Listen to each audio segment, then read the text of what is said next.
It's time for the 32081 Scoreboard Show. Let's recap the latest weekly scores and highlights from around the county.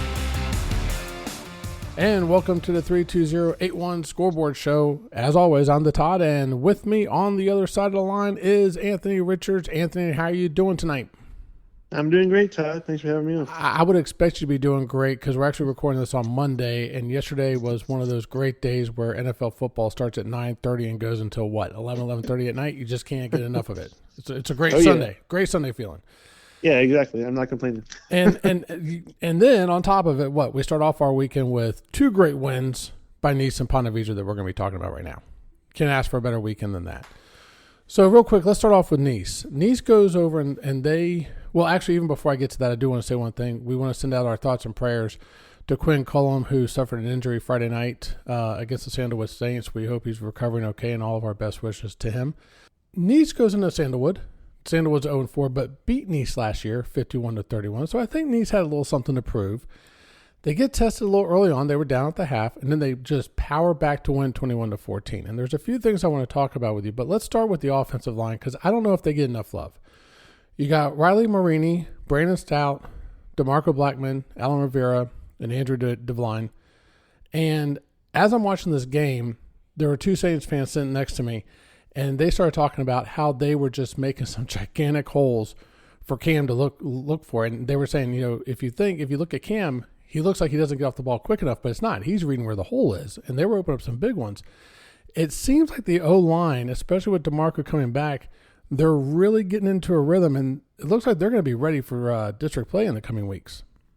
Yeah, no, I mean, now with DeMarco back, obviously, they're getting healthy, and they're starting to kind of, that's a very, relies on a lot of cohesion, that unit. It seems like they're really coming together now, 6 games in. Like you said, just in the nick of time to really make this district run and make it a meaningful one.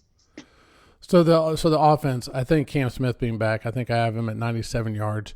Then I know Emmanuel Williams, he's back now from injury in the wide receiving core. Bryce goes 10 of 17 for 124.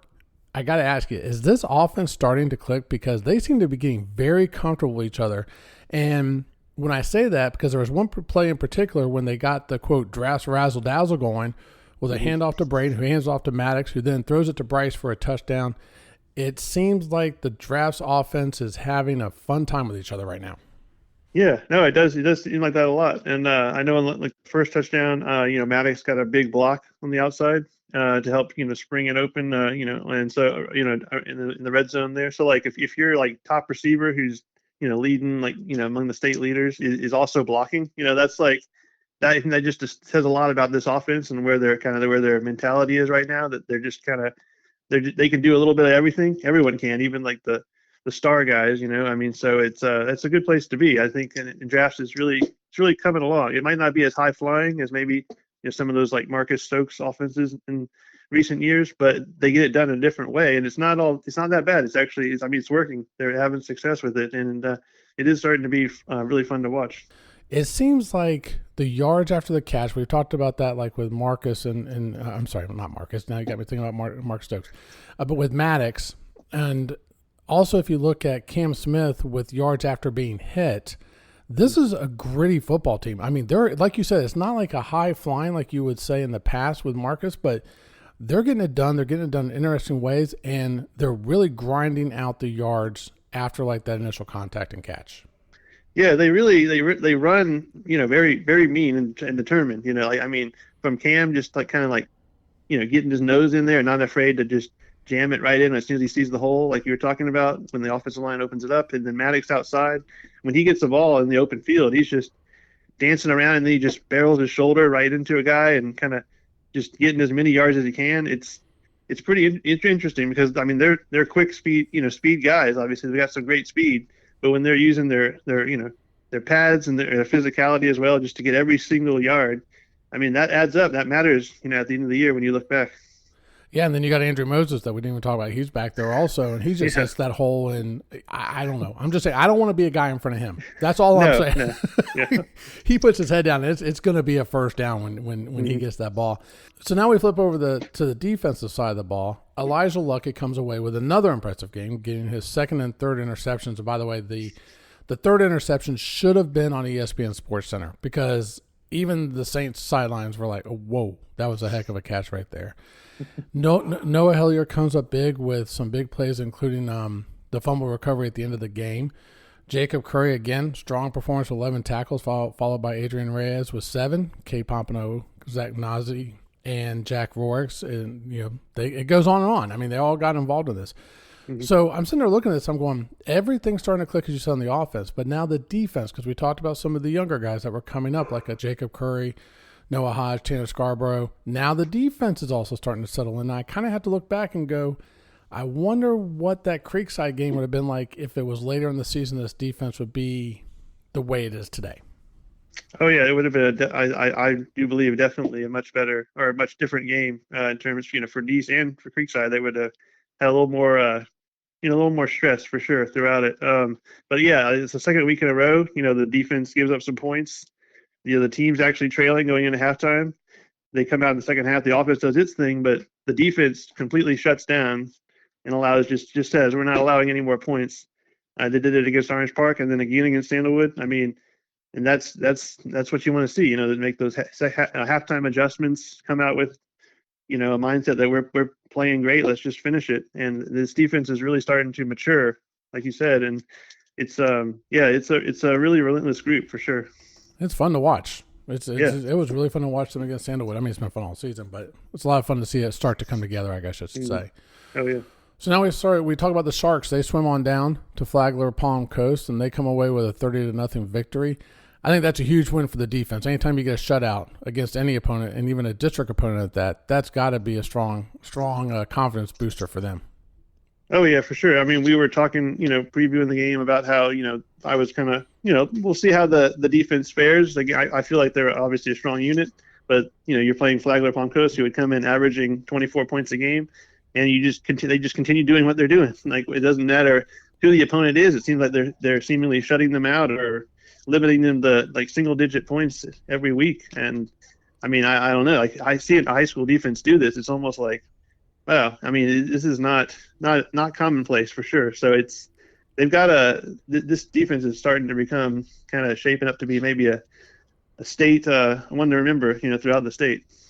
So we talked also last week, you bring up our show last week, we talk about, or I guess I should say, I brought up the thing that I was a little bit nervous about. Ponte Vedra didn't look like they were balancing stuff, especially with their receiving core that they had that's so strong. But it looked like this week they kind of got back to it. I don't know if that was mainly because of probably the weather, because I know there was extremely wet conditions down there. There weren't a lot of white uniforms afterwards. But Ben Burke went 9 of 13 for 182. And rushed for 46, but he also targeted 6 different receivers. Not uncommon, but he got 182. But then on the rushing side, 250 yards. So 250 to 182 passing seems like I said, we're seeing a little bit swing back to the middle kind of balance here. Yeah. They I mean, it's really all coming together. I know Brian Case had his typical over 100-yard day on the ground, and also had like 60 through the air. So like. The one thing is that their screen game is a very dangerous part of their passing game. Yeah. Their offensive line does a great job of getting out in front, and when it works, it works. Like you just see the lane just open up, and they've got blockers in front. It's he could run for days possibly. So it's just a well-rounded offense. I mean, I as a defensive coordinator going up against them, you try to take away this, but then they can beat you passing. You try to take away the pass, and they beat you running. It's going to make your head spin, I'm sure, a little bit. Yeah, it's going to be interesting, especially getting away with a district win. It's going to be huge for them, so it's going to be interesting to see them down the road, which we'll talk about in a second. But let's talk about the defense again. I want to go back to that. They have been stifling and gritty this season, and I think we first saw it when they went over to Tallahassee. We talked about them coming back maybe with a little bit of swagger and stuff, and it looks like their confidence really got up there. Robbie Greco came in with a sack. Babin, Mahomey both had pass defenses. And then I counted up 16 different players registered to tackle for the Sharks. This defense, you kind of talked about it earlier, but it seems like they're really good with all of the players on that defense, and they're all getting involved. I mean, to say that they're a defensive ball hawks, I think that's an understatement. Yeah, no, exactly. And it's just a great unit. I mean, you can't it's you look at it and you're like, oh, this guy's great. Oh, this guy's good at what he does. This guy, oh yeah, this guy's good at too. Oh yeah, don't forget about this guy. So it's just all throughout it. It's just and they're really like defense, even more than offense, is just it's so such a team. Like you got to really work together. This guy's got to have his lanes filled.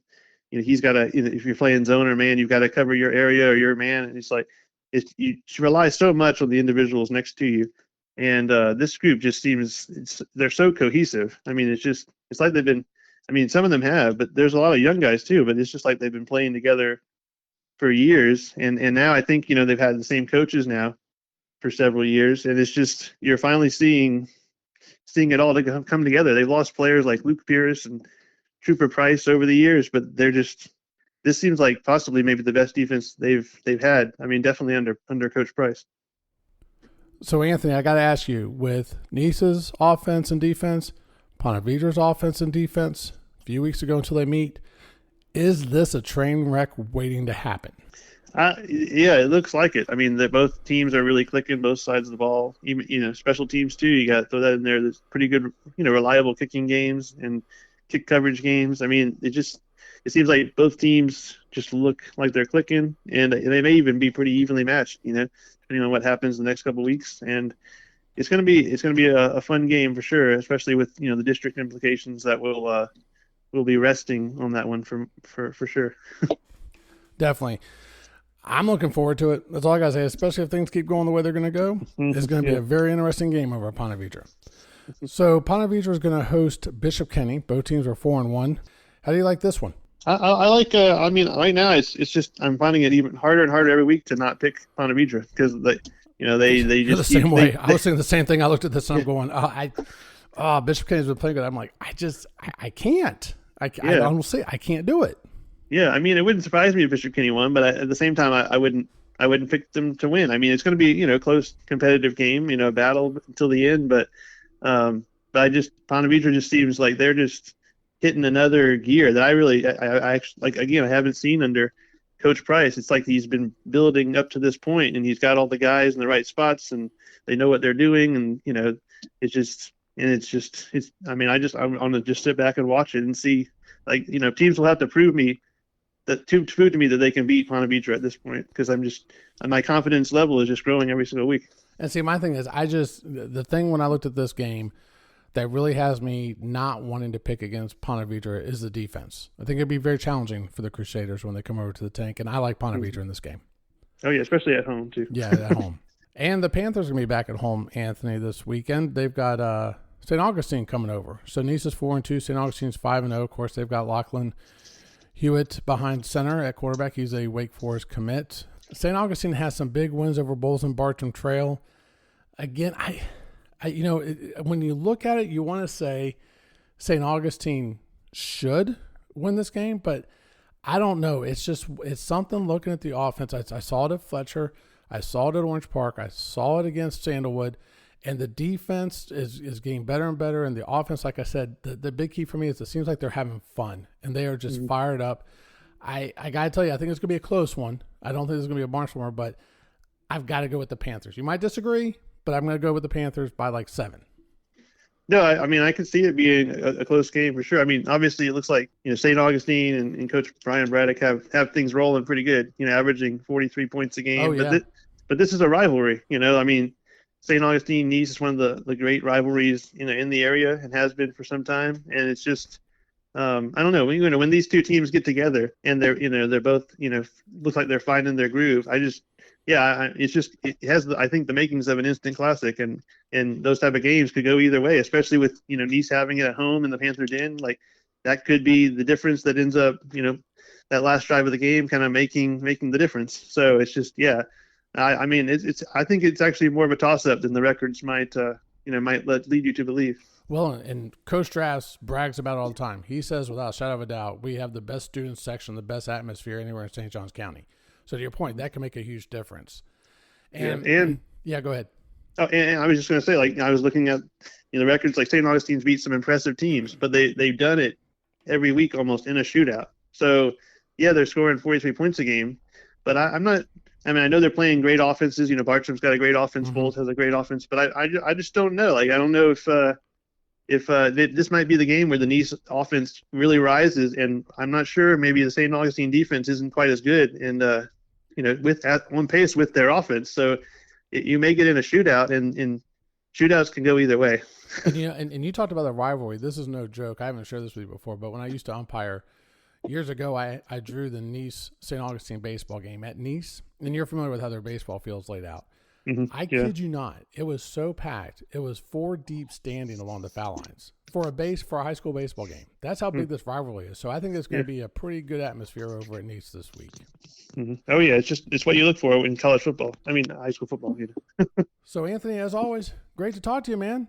I gotta love talking about football, especially after the weekend we had with high school, college, and pros. So thanks again for joining us. And as always, everyone can find you on X, aka formerly known as Twitter. So that is at ANTNY Rich. ANTNY Rich. I always want to make sure I get that extra N in there for you. And also check out your articles, which are great, over at the Ponte Vedra Recorder. So thank you again for joining us, and we look forward to talking to you next week about what happened after Ponte Vedra takes on Bishop Kenny and Nease and St. Augustine. Sounds good. Can't wait. And that does it for this show. Please remember to like and subscribe to the show on your platform of choice. For Anthony Richards, I'm the Todd. Thank you for listening to the 32081 Scoreboard Show.